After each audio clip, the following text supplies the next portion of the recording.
Well, friends, everybody's off reviewing Hasbro's new Lightning collection for the Power Rangers figures, and here I am essentially re-reviewing Hasbro's old Legacy collection stuff. But at least it's metallic now! Well, friends, here's each Ranger out of the package. Now, the big thing with this re-release of the Mighty Morphin team is, first of all, they don't come with any Megazord Build-A-Megazord parts, so, you ain't getting this guy. You gotta buy the regular ones to get that. But they do come with, instead of that, extra accessories. They get their actual weapons, but we'll look at that later. And then the third big difference is these guys are actually metallic. So if we go down the list of the Sculpt, it's exactly identical to the normal Mighty Morphin team, which, I've talked about a few times. Like, all the boys have pretty much the same sculpt on the body. They get different heads, obviously, but all the issues that I had with the old Sculpt still persist. Like, the abs are like very defined, and then the chest and the legs aren't so defined, and neither are the arms, so it sticks out kind of weird. And then I don't like these lip things on the shoulders. I mean, it kind of works on the thighs, because, like, that's a joint, but I think it all works much better on the female figures, because they still have the lips on the shoulders, but it's much more subtle, and then the lips on the thighs are just gone, and then, like, the musculature is toned down. Not just because the girls, but because I think they got, like, a better style going on. But that's pretty much it in terms of sculpt. Let me get out my old figures so that we can actually compare the big difference, which is the paint, because these guys are metallic. So taking a look at the Red Ranger, we got the original one that came with the Megazord part on the left, and the new metallic one on the right. And he's cast in translucent plastic that basically makes him kind of darker looking. I mean, you can really tell when they're side by side. Like, he does look kind of darker, but when you get up close, you can kind of see inside the figure, like, yeah, it is kind of translucent-y, but I do have one big problem with this. Look at the diamonds on the gloves and the boots. They're still just painted the normal, like, color. Like, they didn't bother to match it. Like, look how bright it is compared to his arm. They really didn't bother to match it to the rest of the figure. I mean, at least they got the head right. The head's, like, still, I mean, of course they got it right, because it's plastic and the body's plastic and everything, and then these are still cast in white plastic, so they had to paint on top of that. They didn't have translucent paint, they had translucent parts, I guess. But I say that because in the Mighty Morphin show, the helmets and the suits were different material, obviously, so the helmets kind of stood out when the Rangers got this metallic armor in Season 3 of Mighty Morphin. Anyways, let's move on to the other Rangers. Blue doesn't look that much darker, he actually looks a lot shinier, and except for the Red Ranger, every other Ranger in this metallic wave gets an improvement. Look at the belt buckles. No black, black. They actually fixed that. I'm so ecstatic that they did that. I mean, and I also kind of like the sheen on it, because, the Sentai suits have this sheen, and then American suits kind of look like this, so you're like getting both worlds here. Although you'd be better off getting SH Figuarts probably, but still, definitely a cool little alternative, especially if you're not interested in a Megazord, because you can get the accessories with these guys, the metallic ones. Ooh, he does have a nice reflection to him. It really brings out the little lines in the helmet, I think. Yellow looks a tad bit darker, but nowhere near as much as red, and she got the black lines back. And also, because yellow is such a bright color, like, the difference between her diamonds and her body isn't so jarring. Yeah, I don't mind the paint on yellow. Yellow's coming out the best so far in all these reviews. Now, if there is a disappointing figure in the metallics wave, it's definitely the Black Ranger, because you can hardly tell the difference. Like, on the back here, you can kind of see the translucent part. When you get super up close, you can see he's got these sort of sparkly bits in his, costume. But, like, other than that, he's so identical. Like, it's hardly noticeable. Although I think it'd be even, less perceivable on white. But, I mean, at least he's got that fixed in the paint now. And it doesn't clash so much with the diamonds, a lot like yellow. So it's kind of okay, but I wish he was a little shinier. Pink is also significantly shinier, also gets the black highlights on the belt buckle, but if I have one complaint with her, it's that her helmet does not seem to quite match the shiny sheen that the rest of the body has, like all the other figures pulled off. Maybe it's because they were like, well, her helmet's like a lot of white, so they got lazy. They're like, we're not going to bother to do that. Oh, it is that, isn't it? Because her head's cast in white. So this is paint, and it's not cast in the translucent pink. Oh, man. That's a problem, Bandai. I guess it was a little difficult to work around, but one thing she does fix, the original release has a silver belt for no reason, really. I mean, I don't know where Bandai got that. They don't ever have silver belts on the show, and you think the metallic releases would have silver belts, and I don't think they did on the show, but they actually fixed this to be a white belt on the Pink Ranger. Interesting. Same thing on Black's belt, the original was silver for no reason. And same thing on Blue's belt, it's fixed to white now. For some reason, the original red right here on the left and the original yellow always had the correct colored white belts, so that just stays consistent with them for this release. Onto Articulation, everyone's exactly the same as before. They've got these hinged ball joint heads. They swivel all the way around, don't really tilt side to side, but they can look that much up, that much down. The shoulders are hinge and swivel. They don't quite get up to 90, but they can go all the way around. They've got bicep swivels, double elbows, cuts at the tops of the gloves, and those weird double swivel ball joint things where you can hinge them laterally, or you can twist it and hinge them. You can sort of twist it. You gotta position it just right, and then you can twist them up and down. They have ab crunches that go that far back, that far forward, twist at the waist. Thankfully, he doesn't hit the belt buckle anymore. Ball joint hips go this far forward, don't really go back because of the butt, but they can go this far out and do the splits. Cuts at the tops of the thighs at those ugly little lines there, the levels. They've got double knees below that, cuts at the boots, and hinge and pivot style Marvel Legends ankles. Although I will say they're super loose on the male figures in this metallic wave. In fact, the hips are a little loose and they're just kind of a little more difficult to stand up in general because of that, but it's like barely so. Like you saw, I just stood them up right here without really trying, so it's not really that big an issue. They just feel a little bit looser is all. Female figures also have the same articulation as the previous release. Hinge head that also swivels. Same thing as the male with the arm, cut bicep, hinge and swivel shoulder. They got the elbow that's single jointed instead of double jointed, so that's different, but they swivel at the glove. They got the double ball thing at the wrist that can hinge both ways. And instead of an ab crunch, they have a diaphragm joint, and they have a twist waist, but unfortunately it hits the top of the morpher when you go too far one way. Ball joint hips. They can do the splits, can't go back really, but they can go forward. Swivel at the thighs without a stupid line making the sculpt all broken up there. Double knees, cuts at the boots, and hinge and pivot ankles.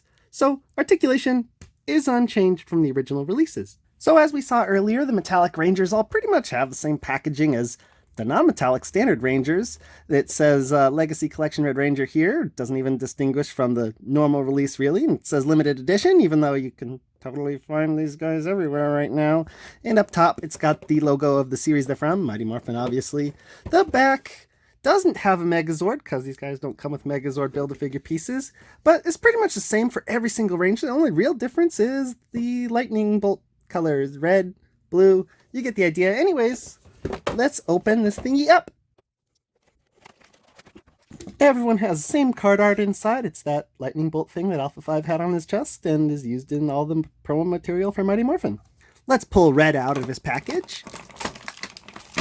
Pretty easy, no twist ties or anything. The accessories just pop out, pretty simple. Blue Ranger, same deal. Well, Pink Ranger's bow has this little sock tie thing on it you gotta snap. But otherwise, she's real easy to pull out. Ah! Not again! So for some reason, Yellow Ranger always wants to break in half on me. Probably because she's really far in the back of her packaging and, gotta apply some force to pop her out, but she just snaps back together, so no real complaints. Now, for some reason, out of all 5 Rangers, the black one's the only one to have little sock ties on both of his hands. Now, I don't know why that is. Bandai, I mean, maybe, is this why you lost the Power Rangers license after 25, 30 years? I don't know, probably not. But once you cut those, everything pops out fine. For accessories, the Red Ranger comes with this blade blaster of his, a side holster, and his power sword. Now, every single Ranger comes with the blade blaster and the holster, and it's pretty much exactly the same as the original release. What you do is you put it in the holster, move his arm out the way, and you can clip it onto his belt. In fact, we'll compare it to the original release right now, and as you can see, the holsters are identical. Now, I'm pretty disappointed with the blade blaster because it's almost identical, except for one thing. You'll notice it's darker. This thing is cast in the same sort of translucent plastic as the Red Ranger. And so that kind of makes sense, but it also kind of doesn't, because why do their weapons power up when their suits power up? Well, a lot of things in Power Rangers don't make sense. But what would be cooler is if you actually gave us gun mode instead, Bandai. Because, I know you're not afraid to, sculpt new weapons. It's not like you've been packaging this with every Ranger team. This is kind of lazy. And not to mention the fact the original Red Ranger came with it. I mean, so it's a different color, so big deal. He's got that. The original Red Ranger came with that. So what does he have on the original Red Ranger in terms of accessories? The sword. Now, I don't know about you, but is this really the same value as this? Right? Like, I don't know. Kind of cheaped out, Bandai. But at least the sword is nicely detailed. I mean, like, wow, they really got in there with the paint detail. They didn't really have to do all that. They even painted the gold Tyrannosaur coin on there. Little blue dots on the side. It's painted both sides. It is a pretty good effort on the paint job, and the Red Ranger can hold it just fine. So no complaints with the sword accessory. The Blue Ranger comes with the same crummy blade blaster. It's also translucent. It's not blue or anything. And then he comes with his power lance staff thingy, and they didn't paint so much details because there weren't that many details to paint, but like, wow, they got some sculpted detail on there. Look, there's a Tyrannosaurus, what's it called? Triceratops, right? That side, this side. Ooh, let's focus on it. And this side. Sculpted little wavy line things in his blade here. Man, pretty cool. Although this thing is kind of rubbery, but at least that will prevent it from snapping, so I don't mind that. Although what I don't dislike is you can't snap it in two, or they didn't come with alternate ones where it's already snapped in two. Like, come on, Bandai, I remember you giving us that back in the 90s with like the cruddy Power Ranger original toys, and like, whatever, at least you can hold it with both hands. It's a fine accessory. It really should have snapped in two in the middle so that he could, hold two at once. Yellow Ranger, of course, gets the same cruddy blade blaster and holster, and then she gets her daggers! And they're translucent plastic too, which is funny, because I don't think Billy's power lance was translucent plastic at all. Oh no, I guess it is. It's just really, really subtle. Like, I don't know if I like that, because like, I kind of want the normal weapons. What about the Red Ranger's sword? Yeah, so it's pretty imperceptible. Like, it took me a while to notice, but like, yes, Red Ranger's sword is transparent plastic too, or translucent, because you can't quite see through it. It's just a little muggy, opaque, whatever you want to call it. It's not completely solid. It's the same material as the Rangers themselves, so that's kind of cool if they match. But at the same time, you kind of want to be able to give these weapons to the standard releases, right? Between these two, the normal and the metallic, it's like we're not going to get the perfect team of figures from you, Bandai, and now we never will. Anyways, the Yellow Ranger can hold both of her power daggers in her hands just fine. The grip is not the tightest in the world, but it's fine. They're not going to go anywhere. They're not going to fall out. And just like the Blue Ranger, she has got her power coin sculpted in there. And it's a little tough to make out because it's such an intricate design, but that is totally the saber-toothed tiger.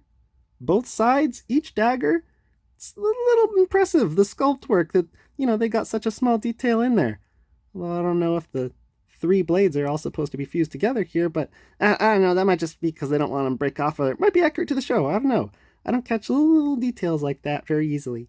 The Black Ranger, of course, gets the same dumb blade blaster and holster. Everybody can hold it just fine in either hand, as I demonstrated in previous videos, and looks kind of tiny, kind of minuscule, I should say. But then the Black Ranger gets the coolest weapon of all the Power Rangers, and it's easily got the biggest power coin too, which is kind of strange because I thought all the power coins were the same size, they all fit in the belts, and like this one is clearly much bigger than the one in the belt, but whatever. The Mastodon or the Mammoth, whatever you prefer, is totally sculpted in there very nicely. Clean paint on this accessory, and I kind of appreciate how it's not super translucent. I mean, just like the Black Ranger himself, it does have like the sparklies up there when you get real close. It's very, very subtle. Anyways, let's see if he can hold it like a gun, because that's how I remember him holding it the most. Yep, no problems there. But also, it's an axe. So you can hold it by the barrel. If we shove it in there, and this thing is kind of, bendy, but it's not too bad. Nowhere near as bad as the Blue Ranger's thing. And yep, power axe. No real problems. Very cool accessory. Definitely coolest weapon of all the Power Rangers. Now, for whatever reason, Bandai went a bit of the extra mile with the Pink Ranger, because even though she gets the same cruddy blade blaster all folded up and the holster there, she also gets her power bow, and it comes with an arrow. Now, this isn't too surprising in and of itself, but I kind of expect Bandai to do something where they just like mold these together and like, hey, here's your bow and arrow, have fun with it. But no, they're separate pieces, and she gets an alternate hand just made for holding that arrow, I guess. And Guess we hold it right here at the end. Yep, that's pretty much how she does it. Just gonna hold it at the bottom and, well, let's see if we can pop the hand off. This is her right hand. Wow, that was a little too easy. In fact, it's not supposed to pop off that way because this one doesn't have a peg. What the heck? Bandai, I'll pop that in. Try to pop it off the correct way. Pop this off. Okay, so pop out the whole joint thing, I guess. Pop it back in so that the ball's sticking out, and then pop the alternate hand on. Whatever. I mean, yes, it technically works. So then I take it, the bow goes in Kimberly's left hand, like so. I'll just shove it under the thumb there. She's got a pretty good grip on that. And the arrow, I'm not sure how she can pinch it exactly because, like, it'll just, well, actually, it kind of goes between all the 3 blades at the end of her arrow, or I guess they're feathers, but it's made of metal, so whatever. They'll kind of fit in between her pinched hands pretty nicely. Like, that's pretty good. And then, yeah, there you go. She's drawing the bow. It looks like. I mean, it doesn't really have a string, but it didn't on the show either because it's like a power bow. But I'm pretty impressed that they bothered to include an extra hand just for her to pinch an arrow. I mean, it's not the tightest of grips, obviously, but it does fit in pretty perfect, if not super snug. But if you do it correctly, I mean, it's not going anywhere. So I'm pretty happy, pretty impressed with this one, Bandai. What I'm not so impressed with on the weapons is the fact that they can't do something they did on the TV show all the time, which is combine. Jason used to put like his sword right here in the middle, and there was like an old Bandai toy where, you know, Kimberly's bow had all these pegs on it, and every weapon had a big hole in it, and you could clip it on, and I guess that would kind of ruin the sculpt, adding pegs everywhere, and I guess, you know, you already could guess they wouldn't combine from the fact that Billy's lance didn't separate in the first place, which it has to do for that combination. That would have been pretty cool, pretty impressive if they worked a way to do that in, but they probably wanted to just give you some combined accessory in a different package, which I think they have as some sort of San Diego Comic-Con exclusive. But overall, even though I was a little disappointed with the quantity of accessories, like alternate heads would be nice, and especially with Billy, like a split power lance would be really nice, I am impressed with the detail and the care that did go into these. Casting them in translucent plastic, putting all the paint details on there that should be, and sculpting every coin on everybody except Kimberly, because her bow doesn't have a coin in the design. Pretty good job overall with the accessories. Time to check out the scale and do a bit of comparisons. The red, black, and blue Rangers each stand at about 6 5/8 inches tall, due to all of them sharing the same body. Here they are alongside their standard releases, who are also the same height, also due to sharing the same body. Pink and yellow stand a bit shorter at 6.5 inches each. And here they are next to their standard releases, who are also the same exact height. As always, here's the whole team next to my 6-inch Batman and Spider-Man, who they're a bit too tall to fit in with. And they obviously scale perfectly with the Legacy Collection White Ranger here, although they don't quite fit in because even though White Ranger is part of this team, he's not from the same Sentai, but he's part of this team in Mighty Morphin, and even though he got metallic armor in the 3rd season of the show, Bandai hasn't done a metallic version of him for whatever reason, but oh well, whatever. The metallic obviously just makes the Rangers look a bit shinier, so that's the only real difference. I mean, they didn't look too different in the show, so it's not that big a deal. He definitely fits in okay. So overall, I'm pretty pleased with this metallic version of the Mighty Morphin team. They are a slight step up from the regular releases in the Legacy Collection. They've got that Sentai sheen to them, and thankfully come with their weapons. The only real downside is there's no Megazord Build-A-Figure piece. But if you don't care about that, I definitely recommend these guys. They've got improved paint on the belts and the morphers. So if you can't quite find the Lightning Collection guys yet, then head out to a GameStop or wherever they are and pick these guys up, because they're probably on discount now. Well, until next time, peace out, YouTube.